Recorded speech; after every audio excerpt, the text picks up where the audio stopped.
memang beda.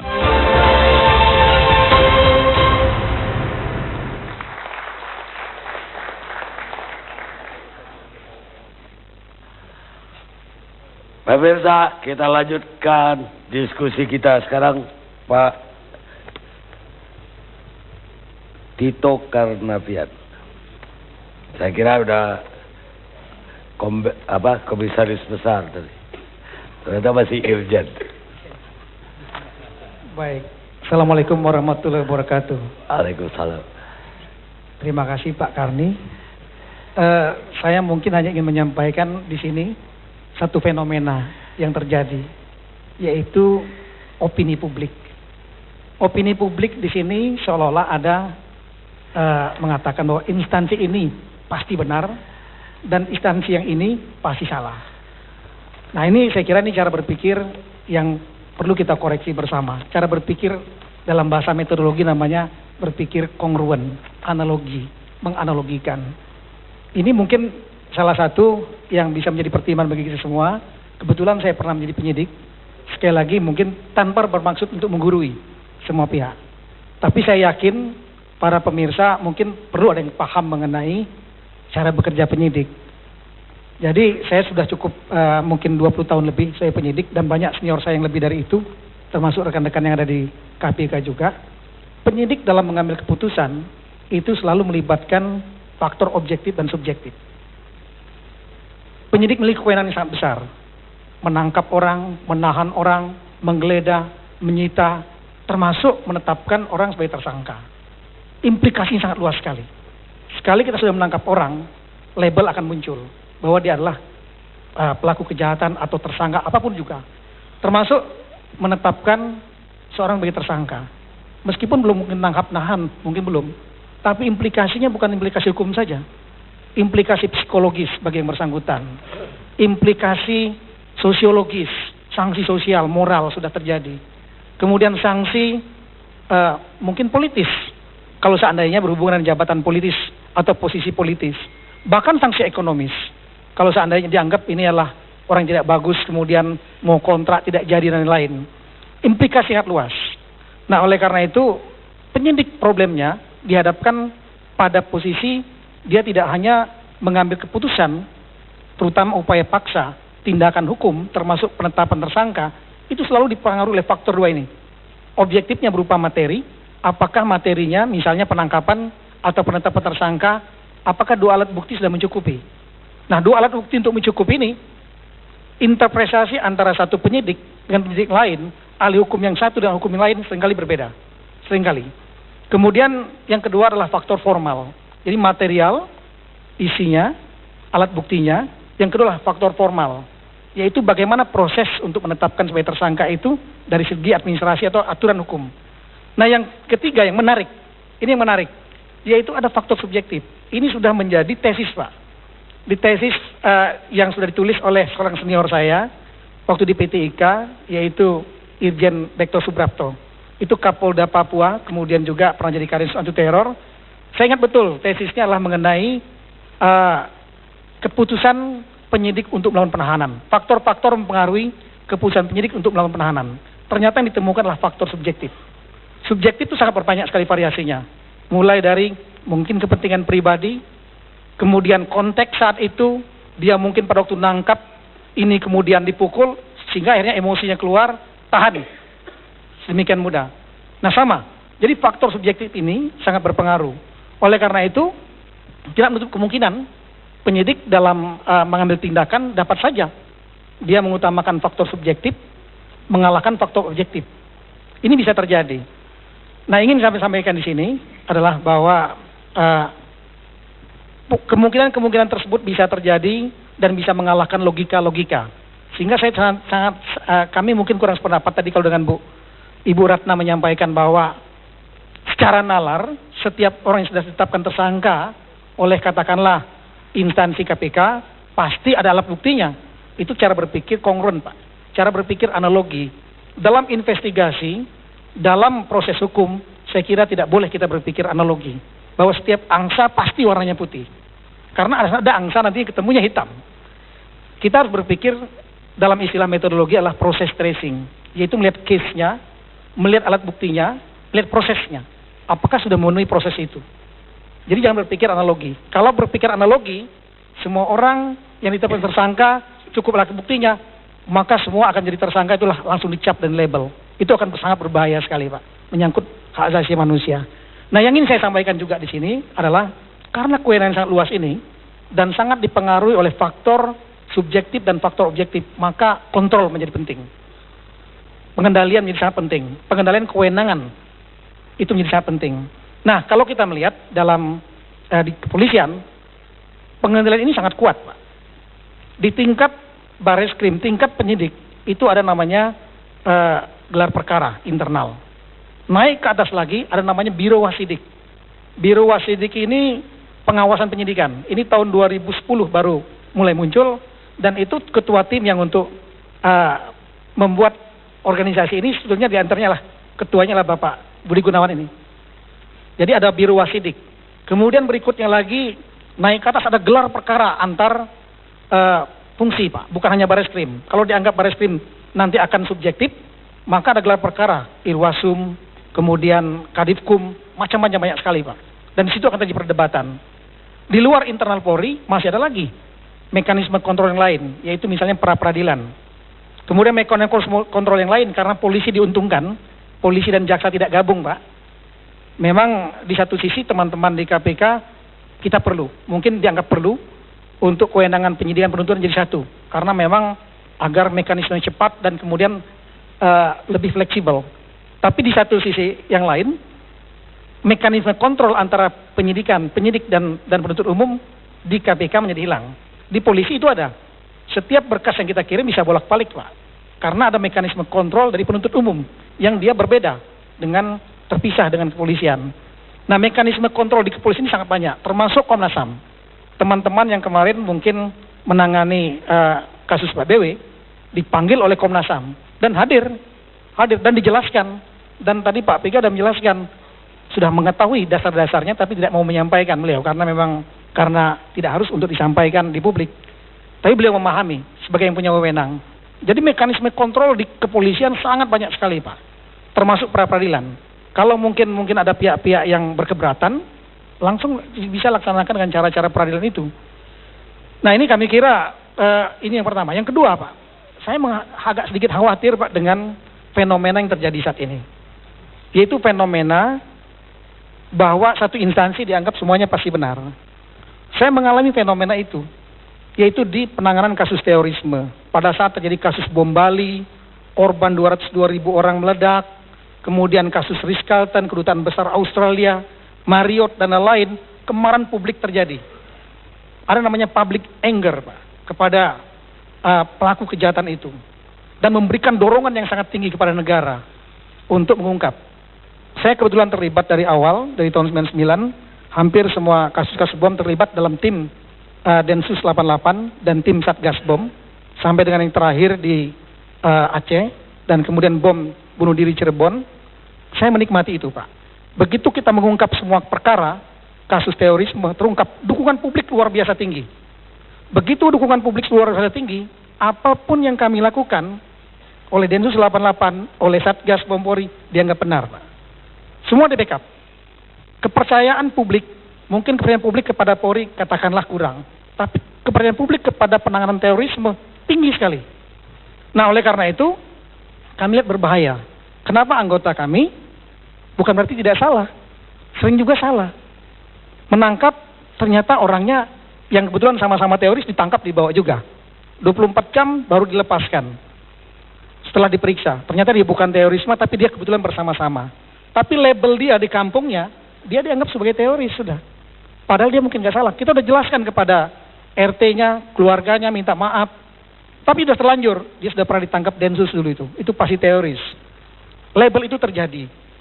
Nah, oleh karena itu, kami menikmati itu saat itu. Menikmati dukungan publik yang sangat luar biasa besarnya. Dan teman-teman sekarang saya kira sedikit sudah mulai bergeser. Yang sekarang menikmati itulah komunitas yang menangani korupsi. Karena dukungan publik kepada penanganan korupsi, gerakan anti korupsi sangat tinggi, sangat kuat saat ini. Legitimasi publik sangat tinggi. Nah, bahayanya kalau seandainya legitimasi yang terlalu tinggi seperti ini, power tends to corrupt. Absolute power corrupt absolutely.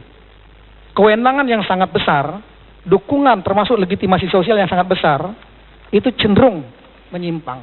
Dan dukungan yang terlalu besar, yang absolut, pasti akan menyimpang. Nah, oleh karena itu, saya kira ini perlu ada mekanisme kontrol. Saya hanya ingin mengatakan bahwa penyidik cannot do no wrong. Jadi penyidik, tidak semua penyidik pasti akan benar semua, Pak. Mau dia di polisi, mau dia di jaksa, mau dia PPNS, termasuk teman-teman KPK. Kita tidak mengatakan KPK salah, kita cinta kepada KPK.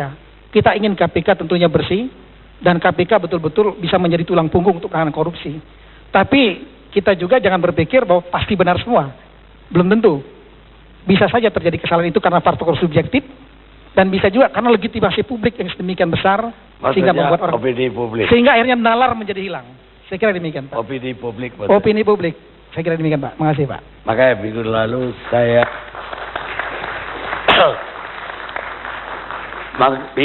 saya mengingatkan bahwa tidak ada opini publik. Yang ada itu opini yang dipublikasikan. Winston Churchill. Apapun juga, Pak. Dan orang bijak, pemimpin yang bijaksana tidak mengambil keputusan dengan dirinya sendiri.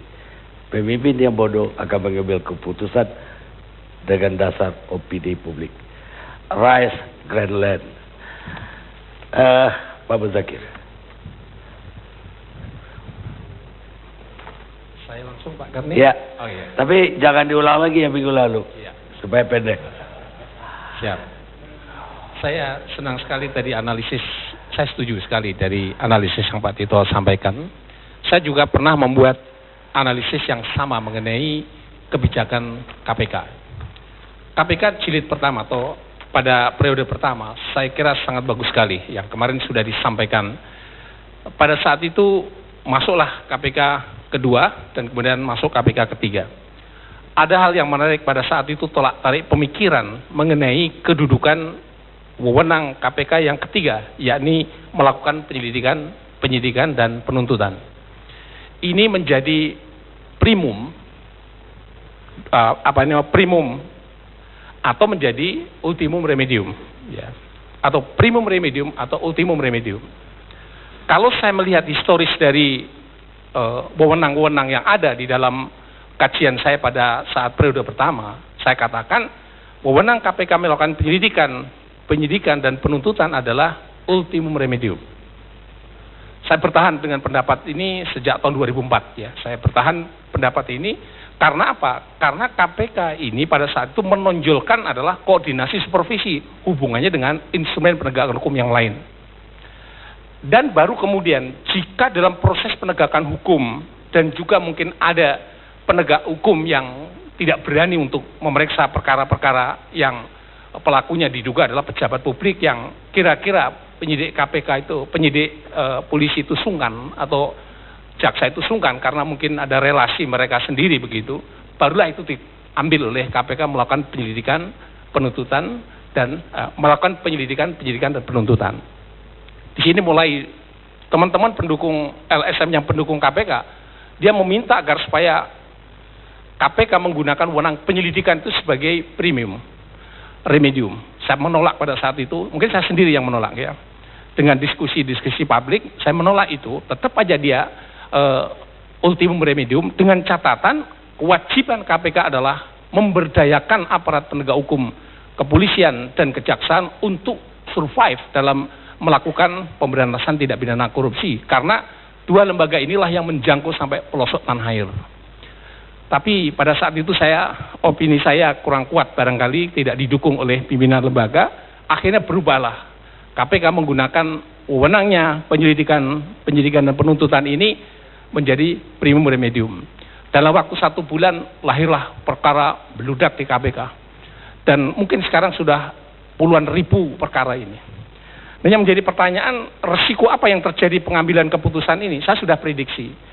Kalau KPK ini menggunakan wewenang yang utamanya adalah penyelidikan, penyidikan dan penuntutan, dia akan terjadi apa yang disebut sebagai kebijakan yang efeknya adalah kompetitif dalam penegakan hukum. Kalau kompetitif, maka risikonya akan terjadi senggolan-senggolan yang terjadi personal aparat penegak hukum, risikonya akan terjadi konflik antar kelembagaan. Ini sudah saya prediksi pada saat itu. Saya tetap ingin, walaupun tidak mengatakan superbody segala-galanya, tapi tetap KPK melakukan satu koordinasi supervisi agar supaya seluruh penegakan hukum itu manajemennya dipantau oleh KPK. Dan prediksi saya akhirnya juga terjadi seperti ini. Yang menjadi masalah adalah Pak Karni, kalau sekarang sudah terjadi senggolan-senggolan, terjadi konflik, saya ulangi dalam konteks ini konflik bukan antar lembaga kepolisian dan juga bukan lembaga kepolisian dan KPK. Menurut saya ini personal yang memiliki manajemen yang kurang bagus saja di dalam menjalin komunikasi dan koordinasi dan supervisi menurut saya. Saya paham sekali Pak Abdullah tadi mengatakan, nggak mungkin kami melakukan supervisi, koordinasi, mereka jabatannya lebih tinggi. Saya paham. Itulah maka mestinya harus ada koordinasi tadi gitu. Yang dikirim ke KPK sebaiknya ada pejabat-pejabat yang lebih tinggi supaya bisa berani mengkoordinasi pada lembaga penyidik yang lain gitu ya. Ini mungkin barangkali nggak ada koordinasi tadi yang menyebabkan yang dikirim itu tidak memiliki kualifikasi yang diminta. Saya kira itu catatan. Nah, catatan sekarang untuk harus masyarakat melakukan pengawasan adalah berapa jumlah perkara yang masuk KPK. Sekarang berapa jumlah yang ditangani. Kemana jumlah perkara yang tidak ditangani oleh KPK yang mungkin karena tidak ada penghentian penyidikan, kemana larinya perkara-perkara yang dilaporkan itu, pertanggungjawabannya kemana, dan seterusnya. Ini siapa yang melakukan pengawasan? Saya kira ini catatan jadi menarik menurut saya. Kalau tadi ada gagasan untuk menerbitkan Perpu, saya sangat setuju sekali. Perpu yang harus digagas oleh Presiden yang pertama adalah Perpu yang terkait dengan pimpinan KPK. Ya, kalau terjadi semuanya adalah zero pimpinan yang ada sekarang, itu harus ada alternatif. Pertama Perpu dulu, jadi Perpu bukan mengangkat PLT, tapi Perpu mengatur adanya PLT. Yang kedua yang sebaiknya dimasukkan adalah pengawasan terhadap lembaga KPK. Kalau kode etiknya sudah, tapi pengawasan yang tadi disampaikan, hubungan antara penyidik dengan penuntut umum, siapa yang melakukan pengawasan? Lembaga apa yang dilakukan itu? Itu yang pertama Pak Karni. Yang kedua, yang terkait dengan masalah penetapan tersangka itu menjadi menarik. Boleh nggak penetapan tersangka itu menjadi objek pra-peradilan? Saya sependapat tadi dikatakan bahwa semua wewenang atau semua hak-hak tersangka itu bisa dikurangi, termasuk kebebasannya. Itu karena seseorang statusnya menjadi tersangka. Tapi anehnya KUHP ini mengatur yang bisa diujikan sebagai pra-peradilan itu efek dari seseorang jadi tersangka, ditahan, dan seterusnya gitu ya.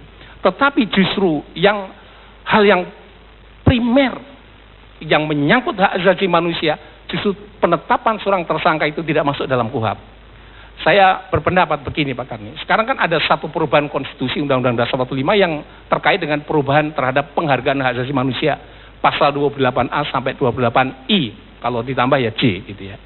Maka pertanyaannya adalah, apakah KUHP itu diinterpretasi berdasarkan tahun 1981 atau KUHP itu harus diinterpretasi berdasarkan pada tahun 2014 yang sekarang ini setelah amandemen. Yang saya membantu seseorang itu karena dia ditetapkan sebagai tersangka, dasar penetapannya itu tidak benar, tapi kemudian dia ditahan. Ketika saya di pengadilan saya katakan ini urusannya seseorang ditahan bukan karena surat menyurat. Kalau itu mah bisa dibikin kun fayakun lah, gampang, sehari aja bisa selesai. Mungkin beberapa menit selesai. Tapi urusannya adalah menyangkut hak seorang, mengapa dia ditetapkan tersangka, dasarnya apa. Ini yang ternyata ada seorang hakim yang inovatif sekali. Menerima pendapat saya.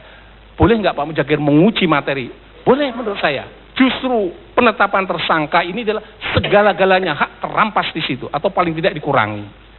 Belum tentu dia nanti akan jadikan terdakwa di pengadilan, bisa juga SP3. Tapi ingat, sudah ditahan di sini. Maka menurut saya ini Pak Karni, interpretasi yang terbaru dalam konteks perkembangan sekarang ya, sebaiknya penetapan tersangka itu justru itu yang utama diuji. Alasan pertama KUHP itu harus diinterpretasi dalam Undang-Undang Dasar sekarang.